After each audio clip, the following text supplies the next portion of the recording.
So our topic of conversation is about strengthening global clinical research infrastructure. And I am joined by three incredible people. I'm not at all sat here intimidated at all to have this conversation about clinical research infrastructure and how we can strengthen it across the globe. So I'm joined by Dr. Tariro Makadzange, who is the founder and CEO of CRMG and the Mutala Trust. Dr. Trevor Mundel, who is the President of Global Health for the Bill and Melinda Gates Foundation, and Dr. Amadou Sall, who is the CEO of the Institut Pasteur in Senegal. So thank you very much for joining me. We heard a lot today about how clinical research infrastructure is absolutely critical to a pandemic response. And we also heard loud and clear how unevenly distributed it is across the globe.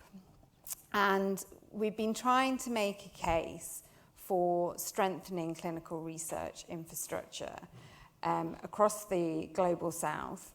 And before we get into the kind of meat of the conversation on how we do this, I just sort of wanted to turn and ask all of you whether you actually agreed with that and why you thought it was important that we strengthen clinical research infrastructure.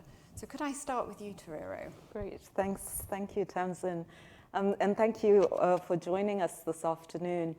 So I think one of the early slides that Sir John showed was that in Africa, only about 3 to 4% of clinical trials take place in Africa. And that's a problem. That's a problem for generating data that's relevant to Africa, and it's a problem for generating data that's responsive to pandemics. So I hope what I'll say is not too controversial, but I think what we did see with the pandemic was inadequate response by African researchers to the pandemic. And this is not to negate the work that was done, but the question is, could we have done more? And what do we need to be able to enable more research to be done? So I think clinical research comes in two flavors. There's investigator-initiated research, and that's where you as an investigator see a problem and you want to explore it, either from the basic science or the clinical research aspect. And then there's sponsor-initiated research, and that's where your partner, a pharmaceutical company, often in Africa, it's a Western university, is your partner, and they are driving the research agenda. And both of those are very valid. I would say what has happened a lot in Africa is more of the latter than the former. So we have a lot of very strong African research trial sites that have developed over the years. And they've played pivotal role in HIV drug development, vaccine development, et cetera. And the way that they have been structured, and again, I'm not saying there's anything wrong with this structure, I think we need both. The way they've been structured is to be a partner in implementing trials. So very similar to, say, a site in Florida that does trials for a pharmaceutical company, their role is to implement the study, follow the protocol, and enable the goal of the phase 1, 2, 3 study to be met. And Africa has done that exceptionally well. We have some really good clinical trial sites that are very capable of doing that. But what we haven't invested as much of in is that investigator-initiated research and building out the entire pipeline to support that investigator-initiated research. And that's the pipeline that you need for pandemics. You need the local problem identification, problem inquiry, problem solution development to take place in your labs, in your wards, in your clinics, in your clinical trial centers. And that is what was not as strong as it could have been or should have been. And I think it's absolutely critical if we are going to advance knowledge in peacetime, because clinical research is not a one-time pandemic only endeavor. We really need to invest in that entire pipeline and strengthen that investigator-initiated component, as well as have the sponsor-initiated component as a part of it. So I think to support further research, get that 3-4% to closer to 17-20%, reflecting our population globally. We really need to strengthen those two aspects and support that at a local level. Thank you. Trevor, why do you think we need to do this? Well, thanks, Tamsin. I just want to say that it's great to be here with the group today. I usually tell my folk, you actually can't go to conferences because you should, in fact, be working in global health. And in conferences, they typically just talk about things. But I know that the Rhodes Group has a propensity to action, and John certainly has a great propensity to action, so I think this is an exception. But on the clinical trial front, I do want to dispel the notion that there was no clinical research done of any use in Africa or in other low-income countries, which certainly was not the case. There was some very early data generated on vaccines by Shibia Madi and his group, which gave us the important clue that some of the new variants, that was the beta variant at the time, escaped from the existing vaccines to some extent, and also from the antibodies, which was an important piece of clinical data. And then in terms of diagnostics, Amadou's group, Institute Pasteur, did some important work on some of the early diagnostics, group in Mozambique and also in South Africa. So there was important clinical work that was done, also in India, in a number of areas, also in vaccines and some therapeutics. But I did want to take a step back in terms of the always-on platform idea, which I'm entirely supportive of. But in thinking about that, are we thinking about that as a type of fire preventive service, which is, we have the fire prevention officers sitting in their nice institute and waiting for the next pandemic, or just doing some surveillance out there and waiting for the next pandemic to come along? And obviously, with the funding flows in global health, that's not a tenable circumstance. We have to have peacetime usage of that resource. And then we come to another thorny issue, and it was mentioned in the earlier panel. I think Prabhat got that question, in terms of primary healthcare and universal healthcare. So why are we even talking about clinical research? We don't have a big problem. Well, there's some problem, but we don't have a huge problem of malaria and tuberculosis in London. And that's dealt with existing tools. So, why is it that we don't just invest in improving healthcare systems and the deployment of existing tools, and we'd achieve our goals in global health? I think that's a false premise. I mean, there's an element of that that's true.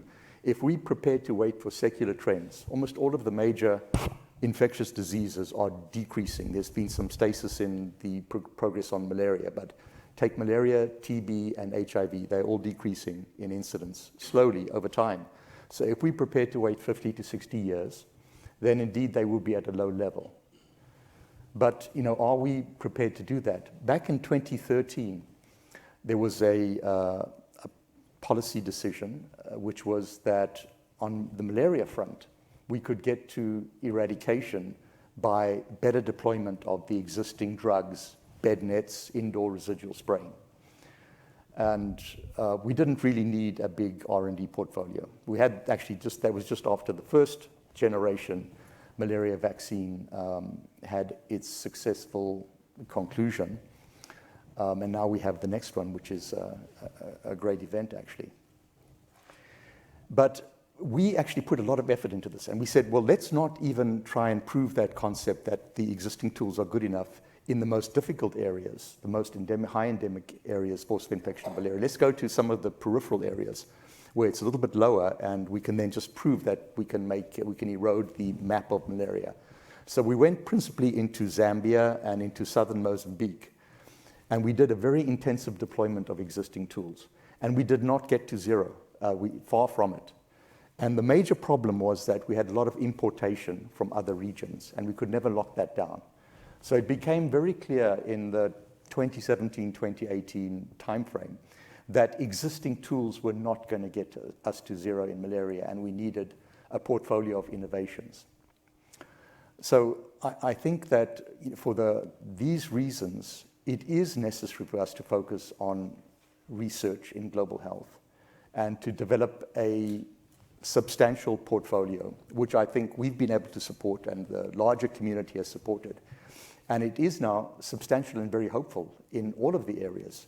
whether it be in HIV. We have some very interesting long-acting prophylactic drugs that are about to be deployed. In TB, there's an important vaccine, which is the first vaccine shown to be effective in preventing active disease in already infected individuals. And then TB drugs, a very active portfolio.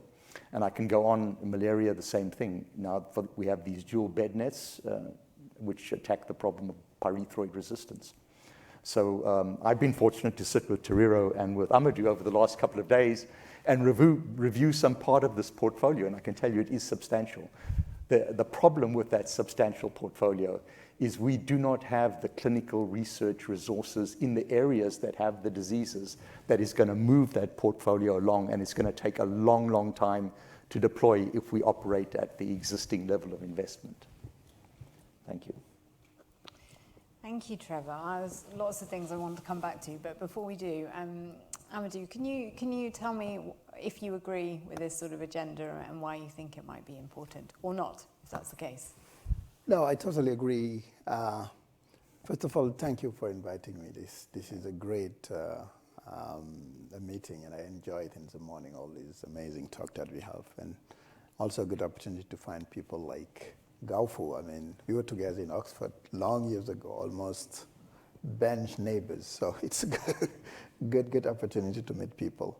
So coming to your question, I think I just want to elaborate a little bit on what Trevor really was saying, that we need some product for which actually we do not have capacities to deliver and to make sure that we can have the information by doing the clinical research.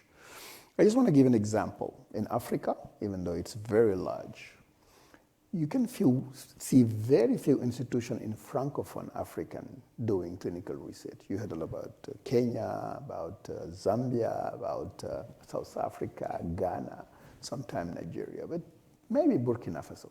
So meaning that in those areas, there is a huge need if you want to deploy some of those things to be able actually to have those capacities.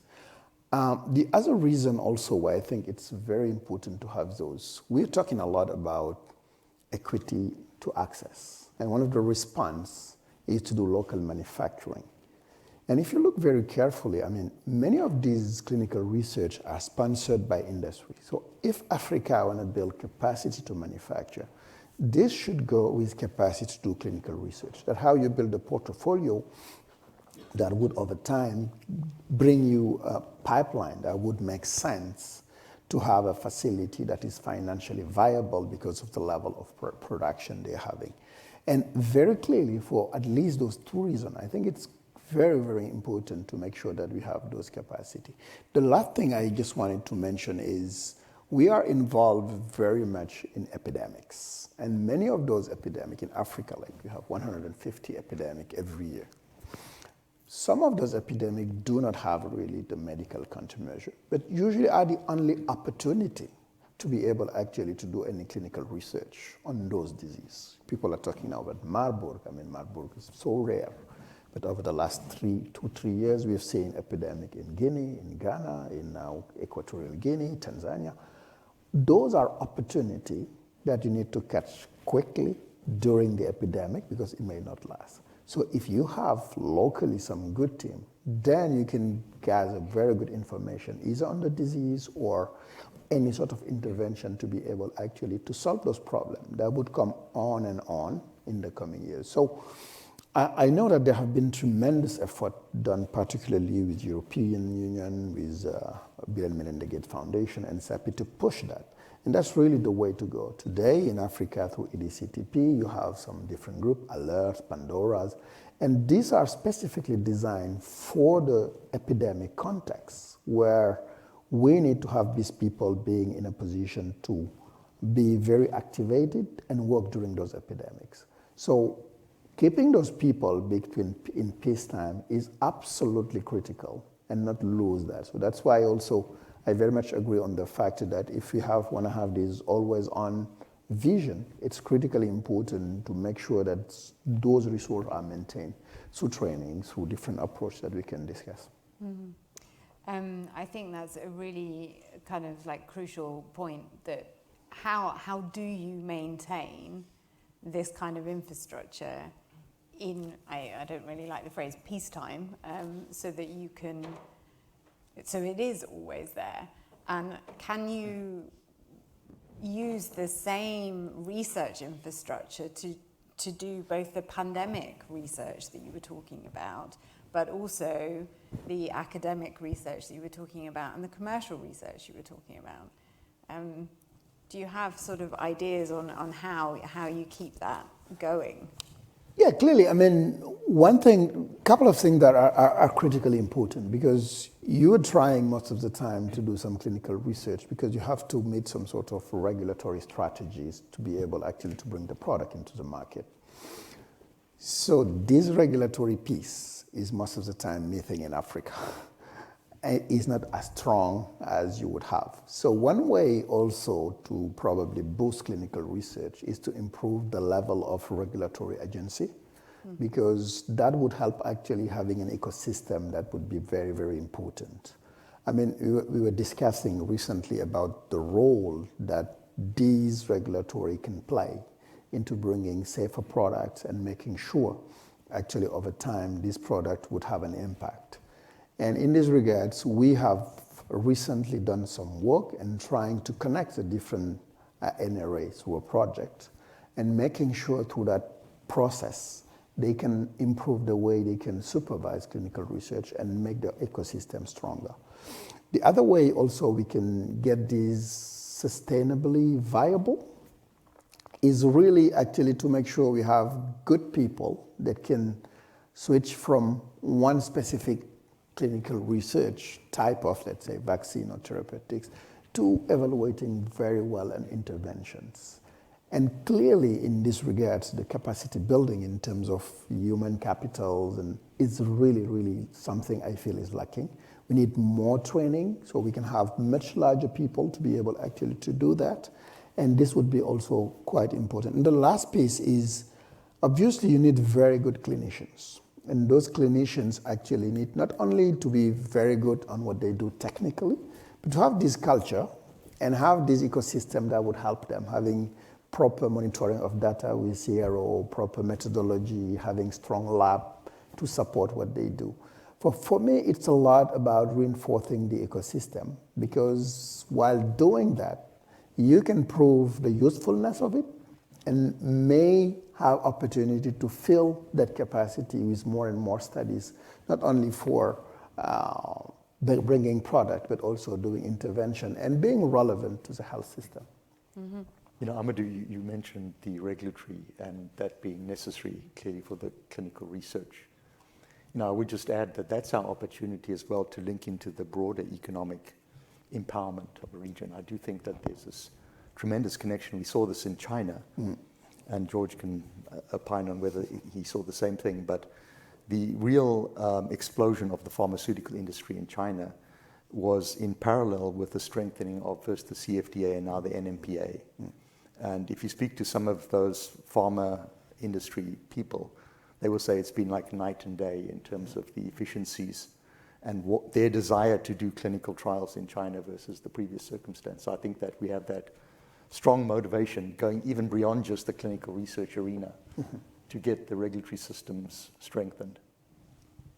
If I could, yeah, of course. Could just add to that, I think that's really important, because we have very strong sort of clinical research sites that have been very disease specific. So for HIV, for example, we have really excellent ACTG and other clinical trial sites. And the challenge has been transitioning out of HIV. So as HIV funding has shifted, some of them are struggling to find their footing and struggling to be able to continue and be sustained.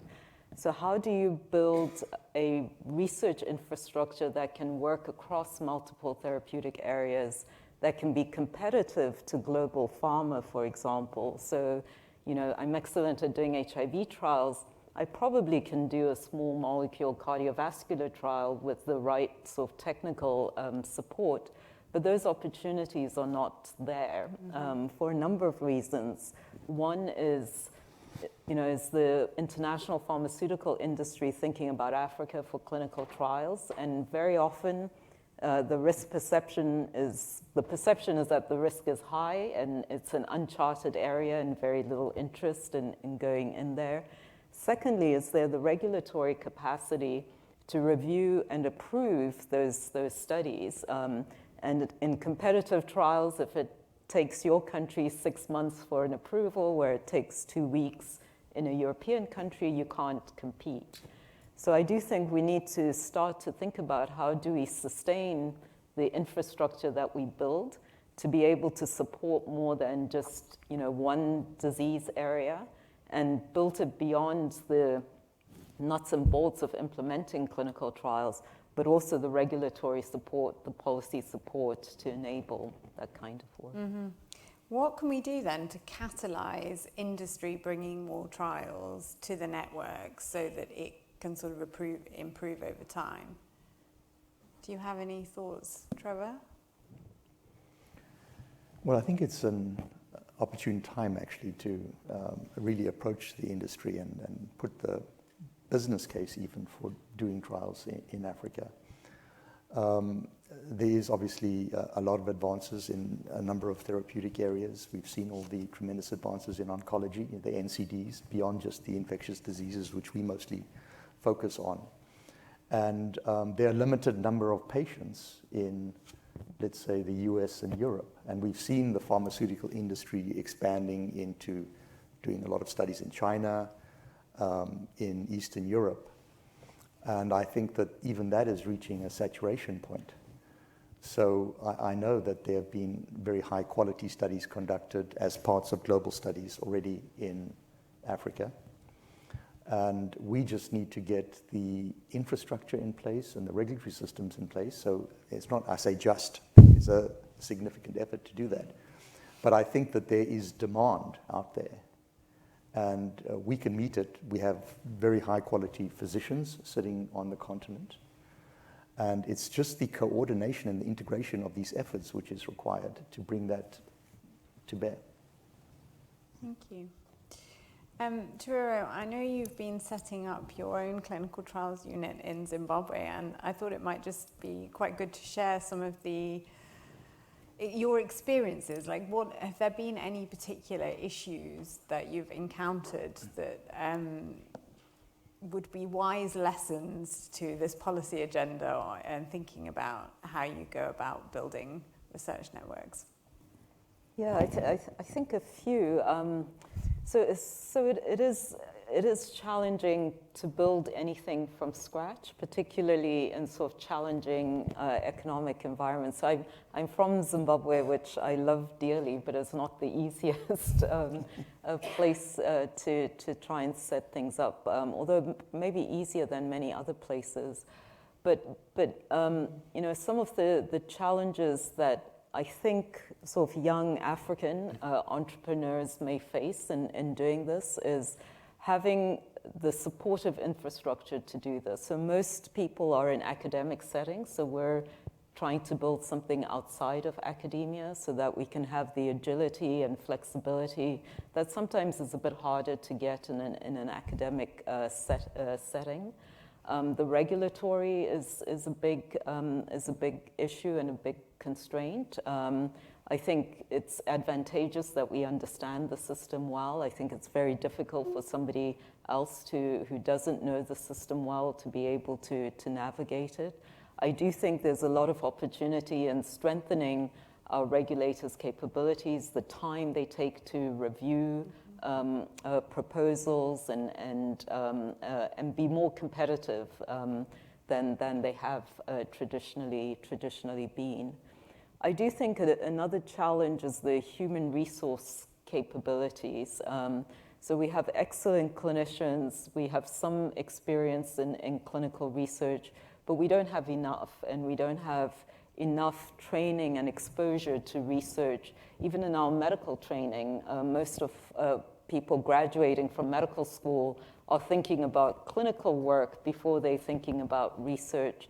So really trying to incorporate that in people's training, people's interest, building out a skill set that understands how the pharmaceutical industry works, that understands the regulatory components, is challenging. So I think there's there's infrastructure challenges, there's human resource challenges, there's regulatory challenges.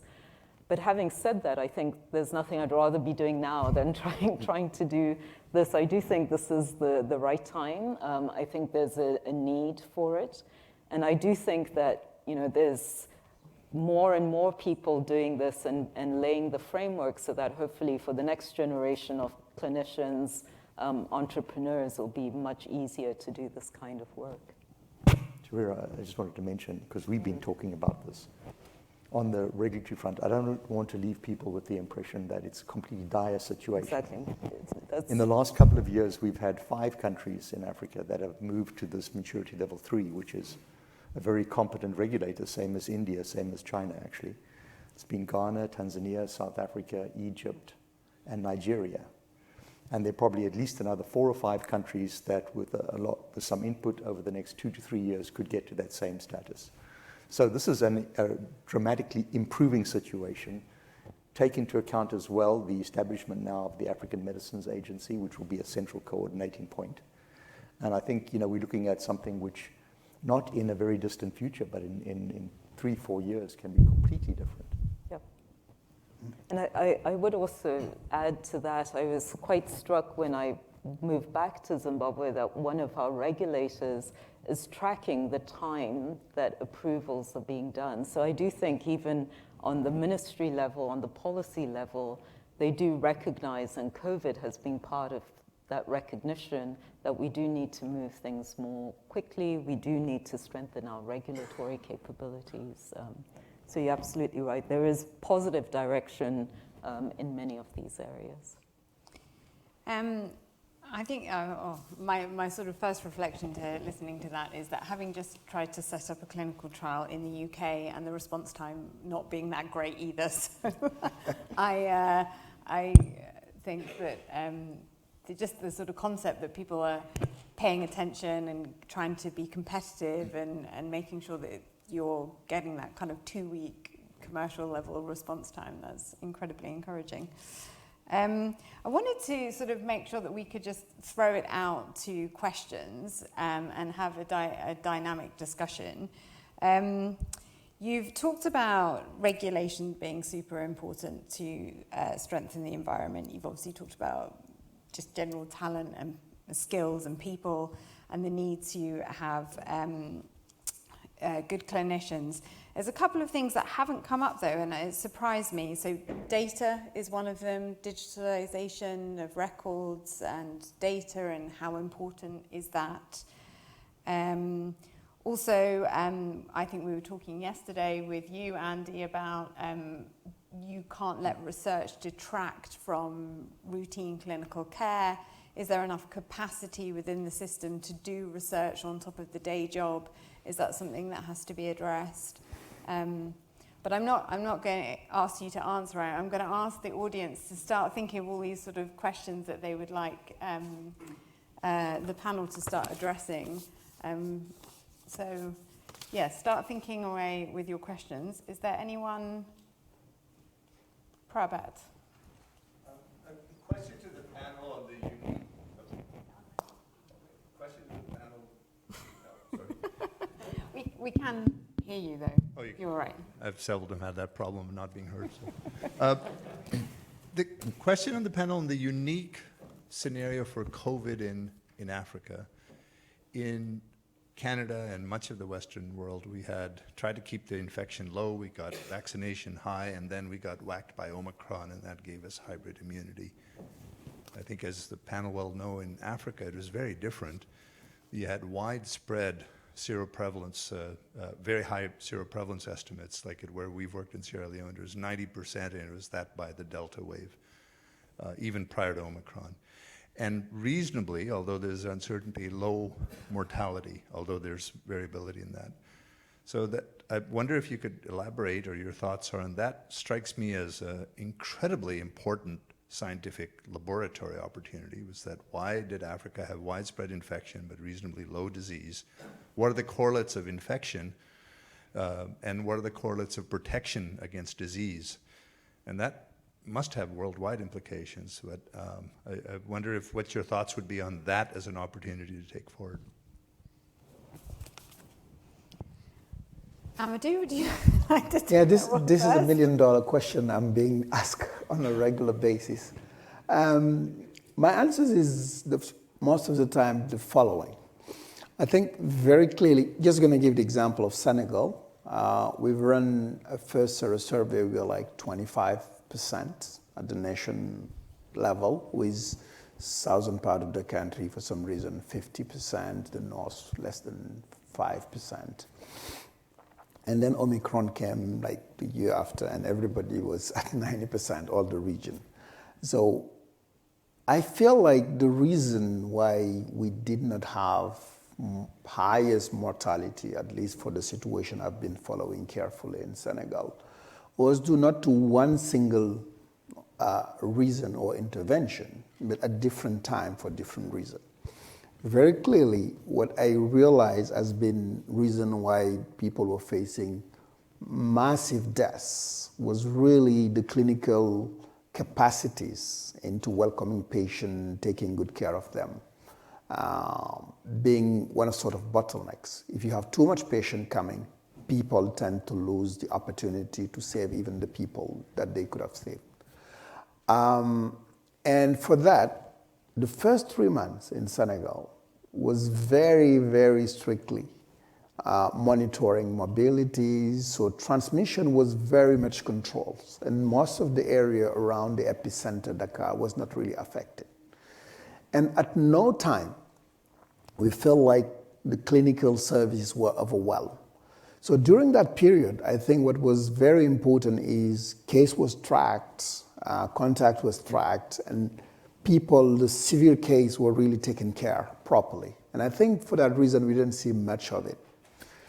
So that measure, for me, played a very important role at the beginning, why we didn't get these massive deaths happening.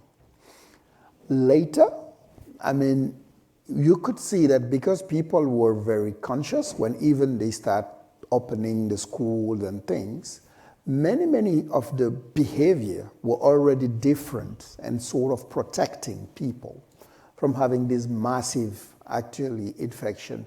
That, to me, is really what led to massive deaths because people feel overwhelmed. But in July, for instance, 2020, we got Delta. And that's really where I see the highest mortality happening. Because then probably it was linked to the virus and we didn't see anything different from others. And because that was the only time during the epidemic where I see the clinical service completely overwhelmed. People were calling night and days to have respirators and things like that. So I feel like what Africa, the country that managed quite well to keep the service, the clinical service not overwhelmed, did very well. And this happened probably because also Africa has a quite good community health service. People don't go systematically, all of them, to hospitals. I mean, they usually taken care at the peripherals and these sort of things. And we go through so much epidemics that we have an amazingly good training into handling some sort of those situations. Apart from that, when Omicron came, I mean, probably most of the people got immunized and people build over a long time some sort of herd immunity. That's my feeling on what I've been observing, but clearly also I guess that there is few things like testing was not that great at some point, so probably excess mortality was not very well monitored, so we're probably missing the right data here. So I think that's what I can say on those lines. I just want to react, if you are okay, on the data you mentioned. I think this is so important right now, and I think this is a huge opportunity for Africa. To do a massive opportunity of digitalization. And clearly, clinical research can be a very good incentive to build those capacities. I realize that by building digital surveillance, by making sure, and COVID has been amazing in this regard, making sure that people were very keen on having a good collection of high quality data.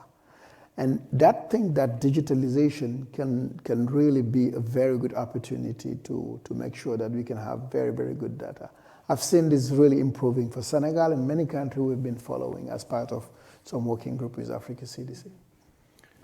Yeah, Amadou, I completely agree with the data opportunity. But I think that, to dissect out the different kinds of data, science and digitalization around clinical research. So it's one thing to be preparing a clinical site and to provide the site with a laptop. It's an entirely different thing to put a real digital system with permanence in the site that's connected to the cloud and is connected to the regulator. Those are different orders of magnitude of investment and, with the term. So I have to say, sadly, a lot of our clinical research investments, because we have the pressure of trying to do studies and get products out there to treat conditions, and we have the limited resources in the global health space of R&D, that we just do that sort of transient data layer, the laptop, and we are not making the investments in real digital infrastructure which has permanence, as John has been talking about in the always-on platform. Yeah. I'm just going to take one for the iPad, and then Anna, okay, right.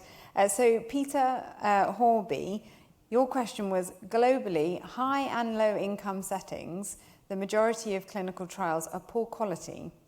2,000 plus uninformative COVID randomized controlled trials. How do we address wastage and how do we drive up quality? Who wants to go first? Tariro, go on. That's a tough question. I might prefer to answer the last question first. So just to say on the last question, I think Amadou covered that correctly. But I'd just like to point out that we have, in some parts of Africa, we still have a very large immunosuppressed community, the HIV community. And what has struck me is that we still have a lot of people with advanced HIV disease who are not on treatment. And those were some of the most vulnerable. And I think the data on the mortality for that group has not really been looked at in much detail. So the folks that we still have in our COVID wards right now are people who are being diagnosed with HIV when they come in with COVID and have uncontrolled disease. So I think there's many nuances to how the epidemic played out in Africa, and that immunosuppression piece is a key piece for this pandemic, but also to be aware of for the future. And then, so now you have to address how we deal with wastage and how we drive up quality, because maybe if we weren't doing 2,000 plus RCTs, we could afford the digital system and not just the laptop if we were not spending all that money on unfinished trials. Yeah, it's a fair question. There's the wastage question, there's the optimal enrollment and execution question in clinical trials. I do think there should be a lot of thought in trying to prevent duplication. And in some ways, the regulators can almost help in that regard, because they see all the things that are coming through and can help sort of say, well, and this happened in Zimbabwe, they're getting 5 vaccine effectiveness studies and sort of saying, do we need all 5? Can all the 5 groups come together, talk to each other, and see how we can be more efficient? So I think trial registries, more open communication can help with that. I don't have a solution. I think it's a really good question, and sometimes a bit challenging if people are competing rather than cooperating. So making data more openly available, and perhaps regulators also being able to say, do we need another study like this, or can we pool resources and still answer this question? Mm-hmm. Tamsin, I do feel as a contributor, unfortunately, to that 2,000 substantial contributor, I should probably say something about it. But we did look at some of the clinical work we did, and we found about 95% of the studies were uninformative because they were either too small or they had the wrong endpoints. probably the best investment we made was in the recovery platform, which at the end of the day was a different story because it was pre-set up and designed and didn't rush into things. But it's going to be a tough problem because, if you take what happened with Ebola, there was a rush with Ebola to look at various drugs in this repurposed drug classification. And the drugs, if you look at, there was hydroxychloroquine, azithromycin, ivermectin, a variety of HIV proteases, losartan. And if you look at the list of drugs that came up for repurposed drugs for COVID, and when I looked at the list, I said, I know that these are not going to work because they were the same ones, and this is a different virus we're dealing with over here. So unless we have a pan, we've developed remarkably, we don't need to do pharmaceutical research, we just developed these pan antivirals. We know that these compounds are unlikely to work, but nevertheless, they were picked up almost with the same relish that they were with Ebola. So when we get to, SARS-CoV-3, we'll have that same list of repurposed drugs. We'll come forward again. And unless we do something dramatic. Listen, we did in the United States, we had 1,672 clinical trials during COVID. We finished 4. So is there a role for parental supervision? And who is going to be the parent to do this? Because obviously with parental supervision, you could do what recovery did, which was change how the world practiced medicine. And it certainly would in an emerging clinical trial world. If you built that in there, it could leapfrog other places in that regard. So I'm going to just turn that into a bit of a question for the panel. The question is... Who's the parent? The parent? Amadou, who's going to be the parent? Who is the parent? Yeah, I think for recovery, probably some international, body with that mandates, like WHO or some, should probably try to work with some of the regulatories and try to bring... Could AMA be that in the future? In Africa, I think the vision that people are projecting with AMA is really to help all these regulatory to do better their jobs. So that may be one of them, but I'm very optimistic on the fact that if we get the region having very good regulatory in line with what Trevor was saying, like having more NRA in the coming 2-3 years, coming to the level of competency, then AMA going to be very good in the sense that these continental body would be able to rely on very strong regional partners. Because let's be very clear, talking about West Africa, if you have 2-3 countries, I've seen when we start developing product for COVID, like if these go through Ghana, Nigeria, very well evaluated, have a good regulatory sort of approval. It went to the 15 different countries, and people were talking about single dossier. We don't need to do that, which is really a good incentive for industry. So I think giving this opportunity to AMA or some sort of body at the continental or international level to organize that is a very good idea, but it's highly political. So my feeling is this can be managed at the regional level. At the regional level, you can reach that. It's quite easy. For instance, if I take the example of West Africa that I know better, there is the West African Health Organization, within which there is a coordination on 15 countries about how do we do the regulation. Today, they are talking about one single dossier for vaccine, one single dossier for diagnostics. Not only it is bringing harmonization, but also into saying, we do clinical research this way. This can be something that can help. And if you start getting some sort of standardization, some good training happening, then the quality may also improve significantly. But I think that's where having this always on approach is important because it's long-term investment. People would agree that we should have in West Africa, in Southern Africa, SADC or other place, some very good practice, having people exchanging practice, but agreeing on some sort of regional supervision. And the way those committees work is that they have experts from different countries. So they feel it's not Zimbabwe or it's not South Africa running the show, but there is a group of people that are overseeing what's happening in the region when it comes to regulatory. But I really feel like we need this sort of oversight committee, whatever we call it, parental or But I believe at the regional level, really. So many parents is the answer. Regional parents. I take that any day of the week. I mean, if you could put 15 countries together and do something remarkably productive, Yeah. that's what we need, new models for clinical trial. We can't try to put the same models that we've used elsewhere into Africa and say this is going to work.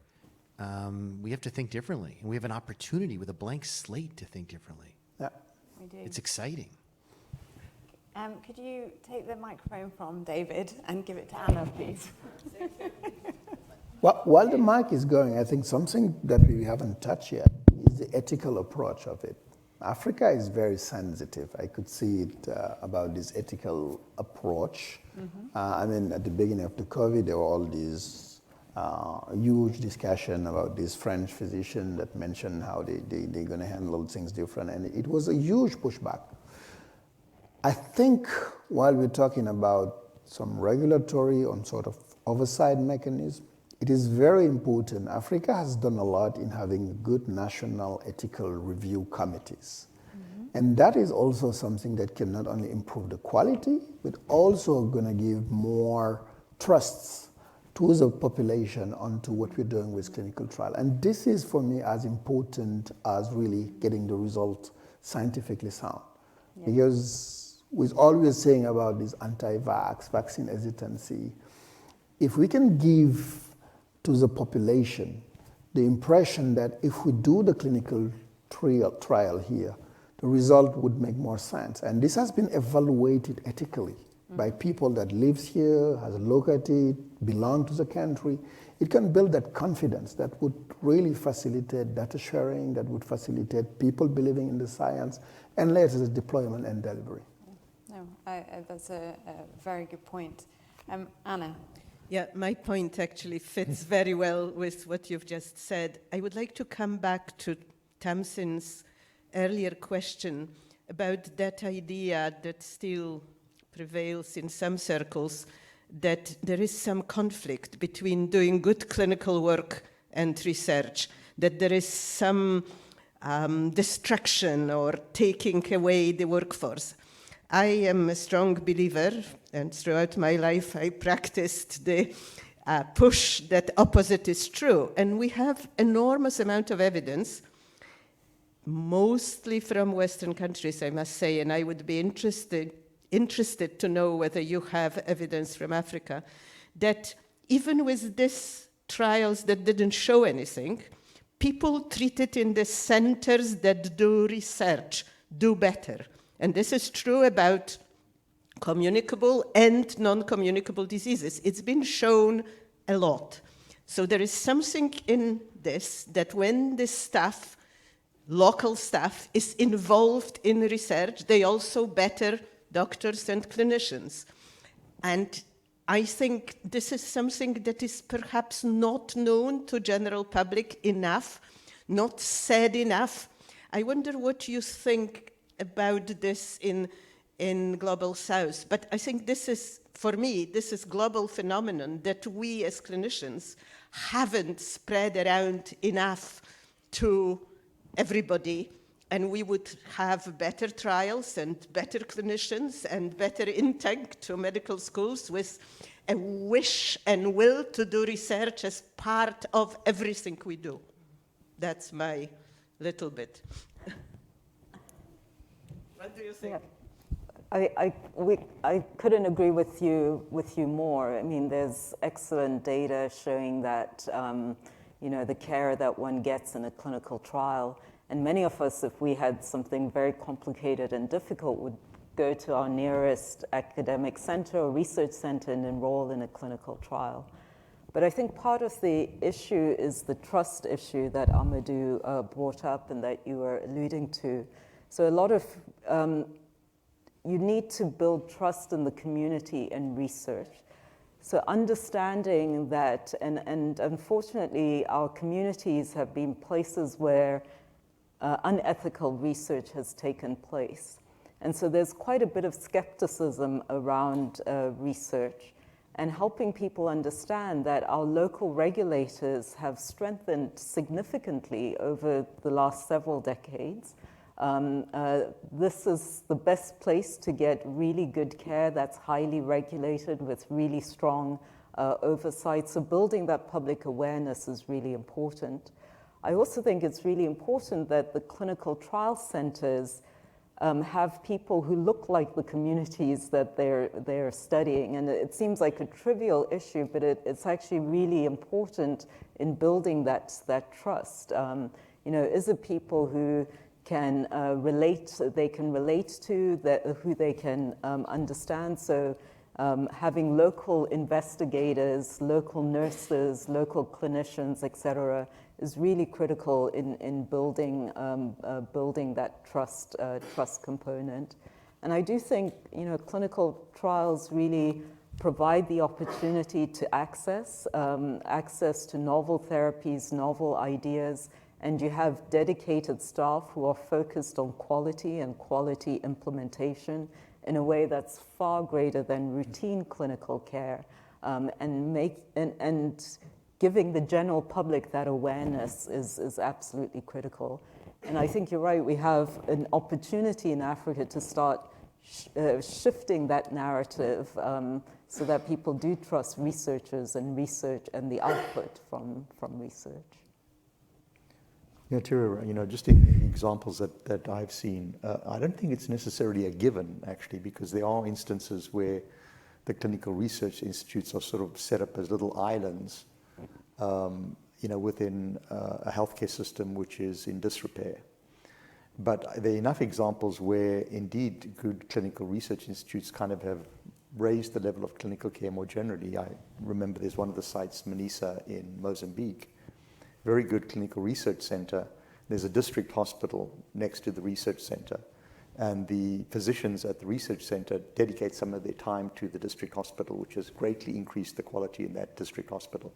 So I think that we have to make that a requirement. It's not a given that we wouldn't get these isolated, excellent research centers that are not connected into the general medical health systems. Thank you. Go ahead.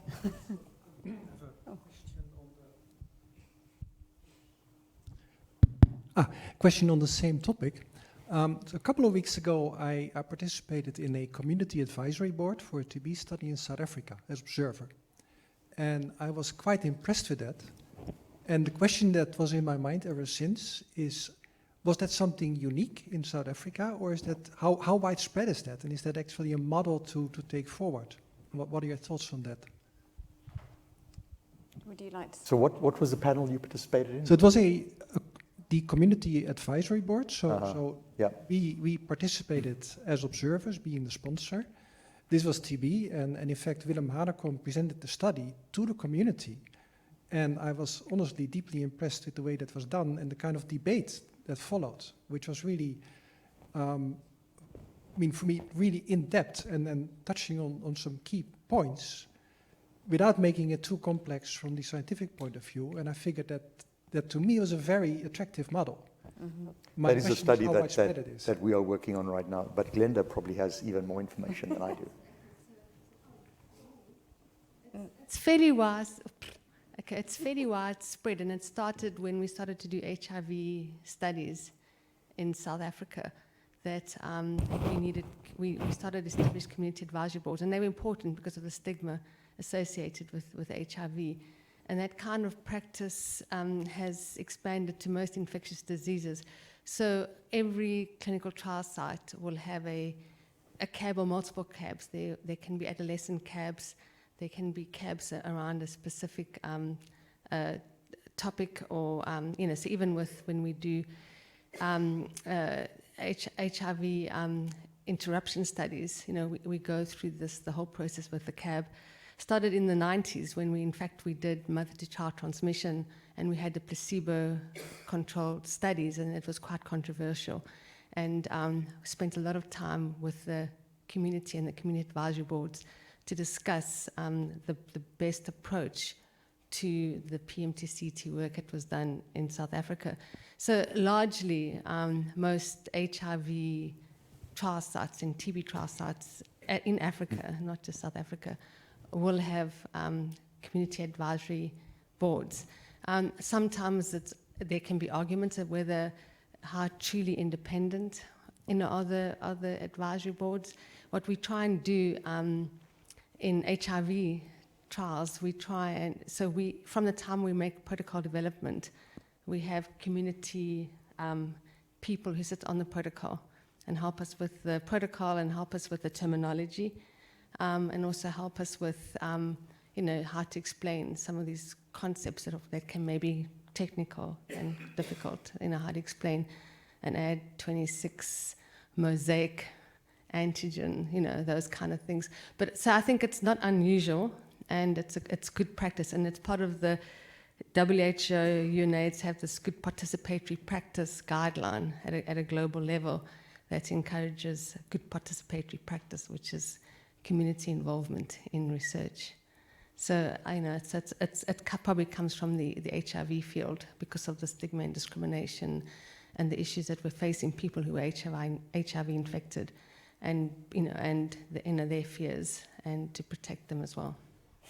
Thank you very much, Glenda. You've been let off the hook, panel, now, audience participation. But would you like to add anything? No, I think the cabs have been important. I think the most successful ones are the ones that refresh, because the professional cab members, right? And you need to always be refreshing so that you're truly getting the community perspective. But it's an incredibly important thing to do for research. We have a question there, and I'm just going to take one from the iPad because I feel like the iPad's not getting fair airing. What does peacetime usage of a system like this look like? And how do we prevent the peacetime usage essentially gobbling up all of the spare space so that it's not available for mobilization in a pandemic? So how do you find that balance, I think, is where the question is coming, to keep something always on, but then make sure it is actually available for a pandemic?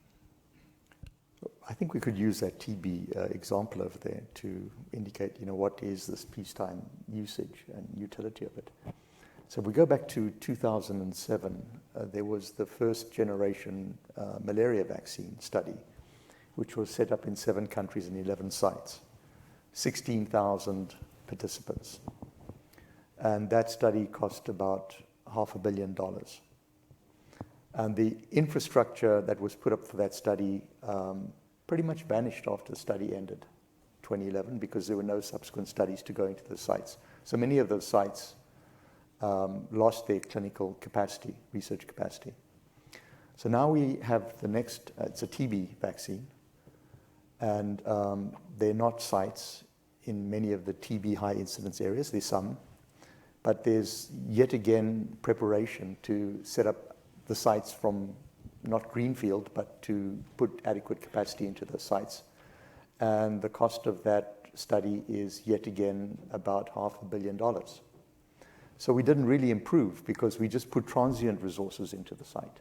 We didn't put any permanent infrastructure, and we never had an integrated portfolio, that we would have for the kind of the peacetime activities. I think the concern that these sites will be so diverted to these activities that they couldn't participate in pandemic response. Aside from, that was the case actually, some of the sites that were involved in the COVID response in Africa had ongoing studies.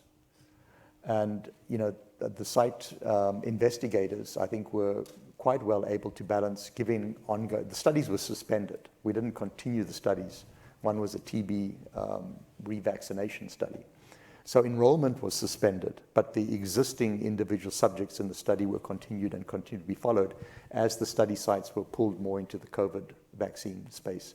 So I think that with the right set of investigators and, of course, the resources, we can easily suspend a study. There are issues around, time evolves, and is it still the same cohort? We can look at those issues, technical issues, as to whether we get a good result still from the study, but I think that can be taken care of. Can I just ask you to repeat something? How much did you say that was going to cost? The first one was $500 million, and this one is the same cost. Oh, so same price. Because in real terms, we're though, just it's gotten a bit rebuilding the same cheaper, infrastructure but it's still again. very expensive, is what I'm taking away from that. $500 million each time, yeah. Yeah. So what opportunities do we have, do we think, to make sure that when we do build the new model, we can make it more cost efficient? Because I know you said there was a pipeline of medicines, but somebody's got to be very rich if they're putting in $500 million each time to develop all, we're not going to be able to develop all the pipeline Exactly. with that kind of There's another TB vaccine coming along now in a few weeks, an mRNA-based TB vaccine that will go into the clinic. Very exciting that this has moved so quickly and possibly ready for a phase 2 study next year, end of next year. But there's no money to develop, all of these vaccines if the price tag is going to be $500 million per shot. So have you got any ideas on how we can bring down the cost of clinical trials, specifically for the sort of new models? I think probably one thing I would say is if you have, one of the problem was touched by Tariro. Africa is not very attractive for industry. If we have, I think, a very vibrant industry connections or a local industry that may use those capacities and fill them with studies to do, or the health system realizing that's may probably a way to not only maintain but make it this much more cost efficient. I feel like for that there is obviously a whole sort of work to do to upgrade from where we are. But having some sort of continuous flow of studies coming, which may, to my mind, come only from the industry or for the very strong health system, believing in science, evaluating intervention and those sort of things, that would be very, very difficult. So I would really find good way to incentivize industry to work is one way to make it. The other way is to have less clinical trial unit, but keep them busy. Because if you have less of those, they may be of much higher quality, but find a good way for them to be busy most of the time. So either we do it by incentivizing the industry, like for instance, CEPI is doing right now some call where you say, okay, if you have a Rift Valley fever, one of the conditions to get the money, which is tied to the funding, go with some condition. You have to do phase 1 and 2A in the developing country where the disease is. And this is a huge incentive where you build the capacity. And if you have those capacity there, you can have more and more studies coming. So for me, finding a way to incentivize the industry or making good advocacy for the local public health system to have this approach, which is science-based on evaluating the intervention, would clearly maintain those capacity was making them more cost effective. Maintain them and make them more cost efficient. Sorry. No, maybe I can intercede with Prabhat over there. So he handed me a document earlier on this. Glenda. Glenda. Okay, so I'm just going to go to this lady here. Thank Have you. you got your I'll give microphone? it to you afterwards. Thank you for the panel discussion. It's great. So during the pandemic, one of the things that happened, I work on AI for healthcare, and data sharing improved significantly, like compared to pre-pandemic and post. However, most of the models that were built specifically for COVID-19 were rubbish. Like there were so many papers similar to clinical trials, but none of them actually had real impact. So it does feel like the AI for healthcare field is working in silo, like far from actually achieving real-world clinical impact. So how do you envision that moving forward, especially in peacetime? Like how can we better bridge between the AI side and the clinical side? Because we can't really work independently. And we saw that with the pandemic. Yeah, I'm very bullish about the AI for global health, actually. And to the extent that I think on the data science front, a lot of the AI, one can distinguish between AI, as we see now with the large language models, versus machine learning, which I see as a sort of statistics on steroids, big data statistics on steroids, but which has been deployed very usefully in many areas. We've seen modeling. There's been questions around the data quality and the like. But coming now with the AI usages, potential usages in global health, it does tap into many of the topics we've talked today, because it addresses issues like the lack of infrastructure, like the lack of training that we have in many of the regions we're working in healthcare specifically. But yet we have got a lot of young people who are very savvy in the use of technology and social media and developing apps. You go to any internet cafe in Nairobi or in Johannesburg, you find a lot of those young people. Can they be brought into healthcare, and can they have the support of some of these automated decision support systems as we're thinking about them? So I think that there's just a world of opportunity. We don't want to take the whole afternoon talking about AI and the large language models, but I think it's there. If I could just add to that, I think trust is going to be an important element of that. So from the African perspective, and I've heard sort of government officials say this, there's concern about data sharing. Where is that data going to? How are people going to use it? And how are we going to access that data? So I think there's a lot of promise, but I think we also need to think about and transparently discuss what that data sharing means and how it will go in and out of Africa and come back, and try and avoid some of the mistakes that have been made in the past. But I think a lot of exciting promise, but some data sharing issues that need to be clarified. The gentleman here. Sorry, just an observation about the benefits of running these trials. Surely thank you very much. Is that working? Yeah. If one's running successions of trials, and clearly we're in peacetime at present, surely there's an advantage to training people in one's trial centres, so that you get something given back to the local community, you get more buy-in from the local community. It's an educational thing, over and above the issues that you're testing in your trial. Because what you just described, Trevor, was the one example I was going to use. You do set up massive systems, and then they just vanish. But if they didn't just vanish, if you did in fact have left behind trained people that could contribute independently to the healthcare system, would that not be a great advantage to moving global trials forward, particularly in Africa? Absolutely, it would be, and that's exactly what I think we need to head to.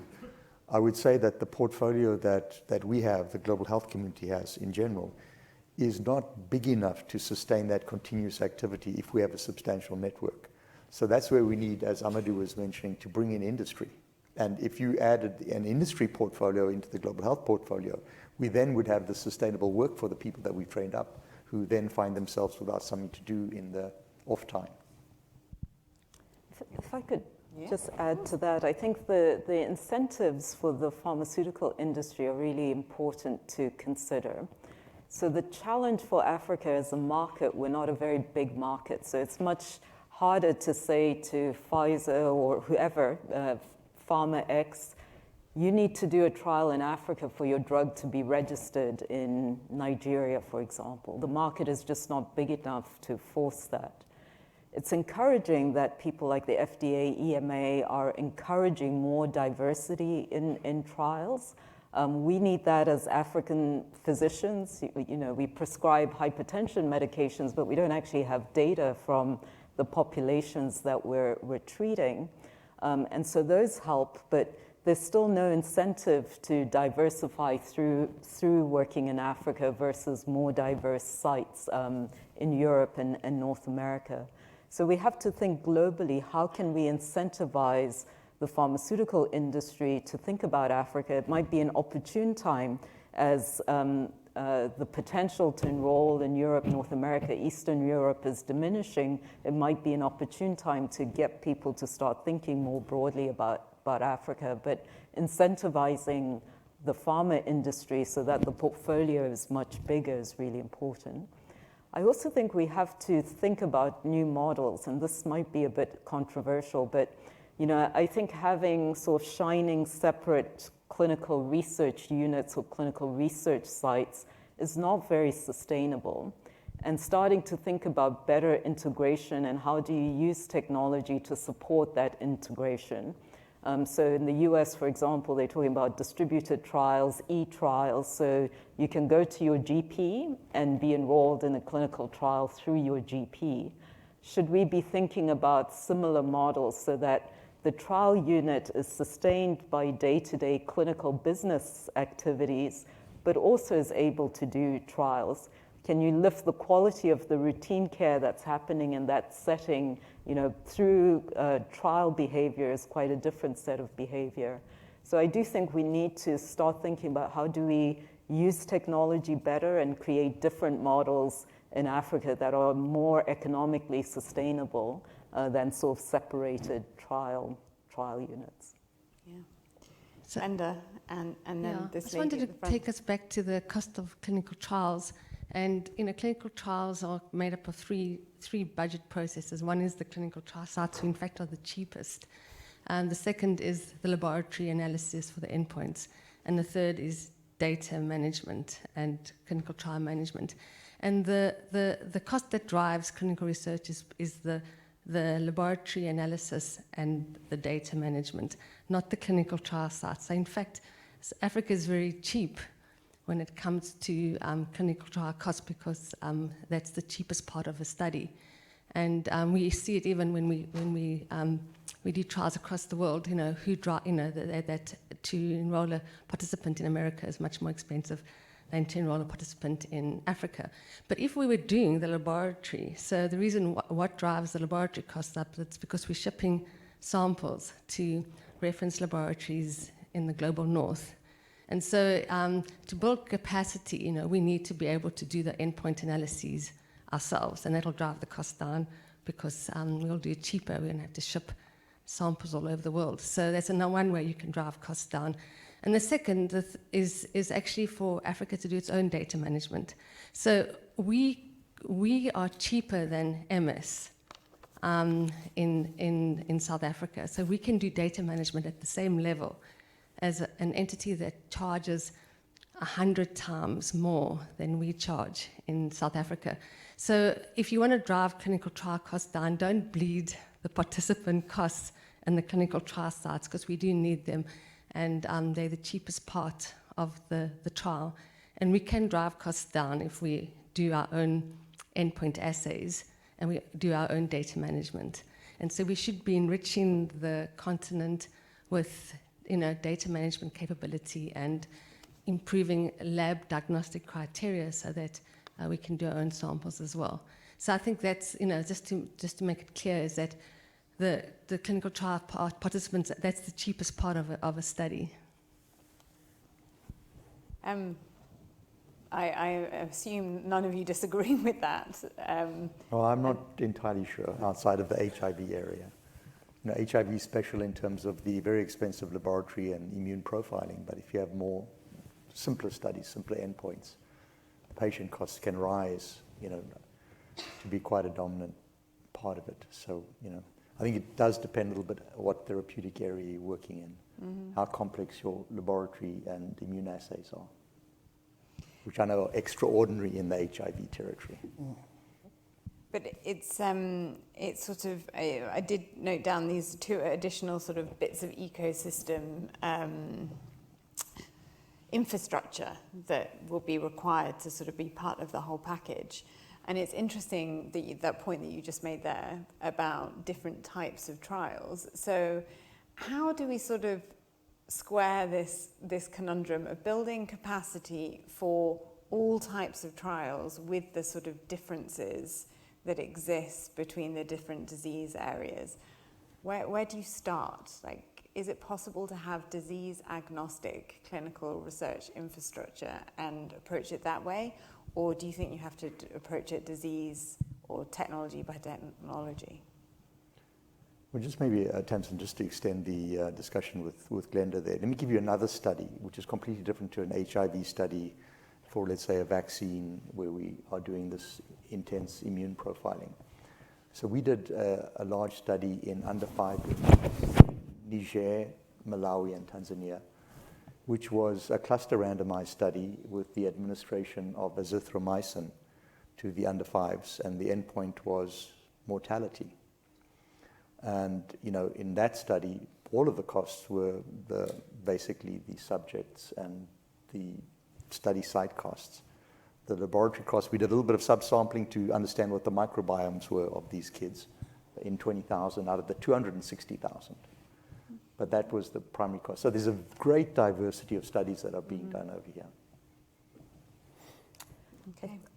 I think, again, you can think about different models. So, I think a lot of clinicians, at least my colleagues in Zimbabwe, sort of, research is seen as something very separate, very difficult that they can't get involved in. They want to get involved in, but they don't have the opportunities. So you have neurologists who are seeing very interesting patients, but they don't have the opportunities to engage in neurology trials.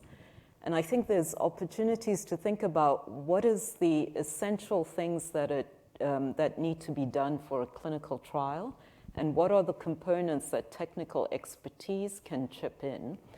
So I think you can start to build models where your neurologist in their general practice who has the patients, who's interested in research, can become a partner in the clinical trials without feeling like they have to build a clinical trials unit and run a clinical trials unit, so that you have basic infrastructure and capabilities that clinical trial expertise can provide, but you bring in physicians in the communities and specialists in the community to give you that technical advice. So I don't know anything about oncology, but if there's a Zimbabwe oncologist who wants to do oncology trials, can we help them in the clinical trial side of things while they bring the patients the technical expertise, the capabilities to support oncology trials?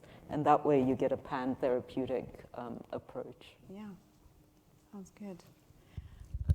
Hi, thank you all for an awesome panel. My question is related to the funding aspect of strengthening global clinical research infrastructure, because much of what I think has been discussed relies on resources that are in many ways limited. And so what ways do you see the funding landscape evolving in different global settings to better support all these different research and advancement efforts that have been discussed here at research, centers and institutions? And then on the same side, do you think there's any progress being made towards encouraging government officials to increase funding for clinical research in a post-pandemic world?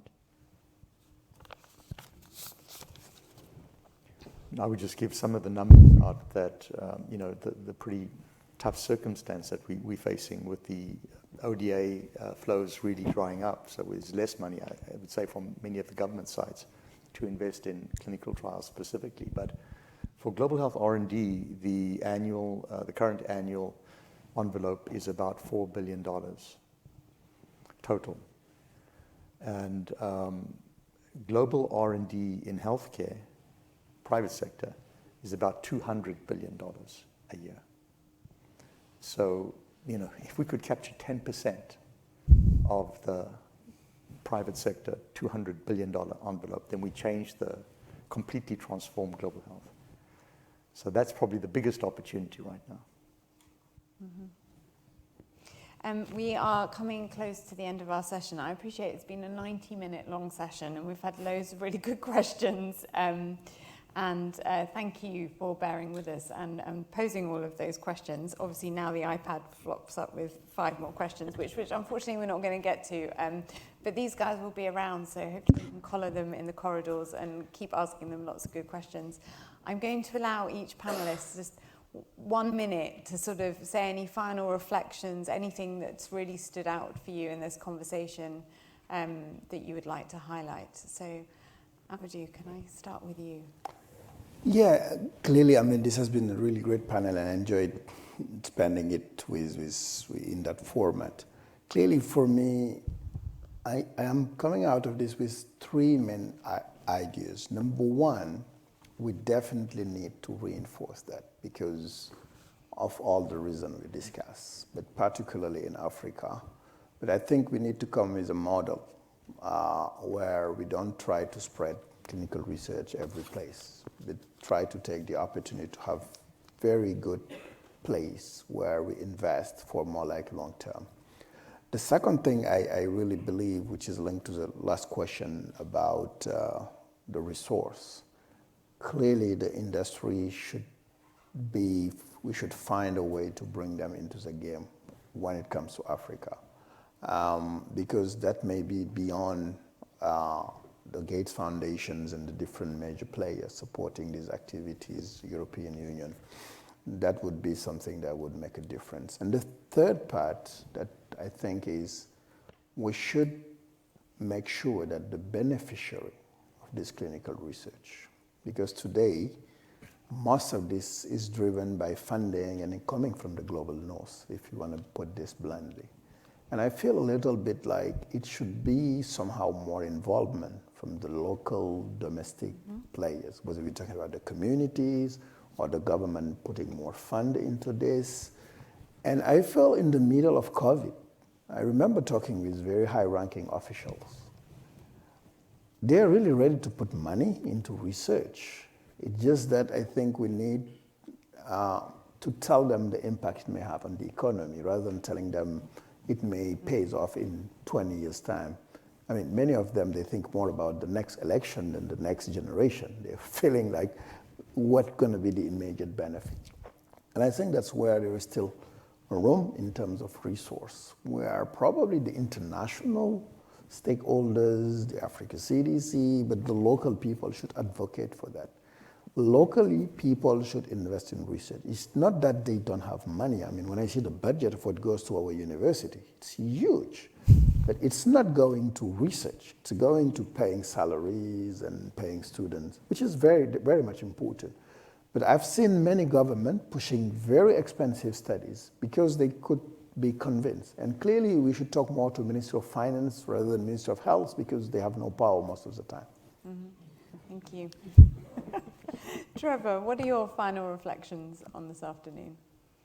A little bit along the lines that Amadou mentioned. I think there seems to be broad assent that an always-on platform is a good thing, and we should invest in that. But I do take away the point that having a excellent clinical research infrastructure that is somehow decoupled from the healthcare system, and Tariro made this point as well, is not going to be a sustainable situation. So as much as I came out with the initial point is that we can't wait to fix the healthcare system to have our platform switched on, I think that we can have to have balance there, and we have to have this clinical excellence actually permeate into improved healthcare system. Otherwise, it's not going to apply.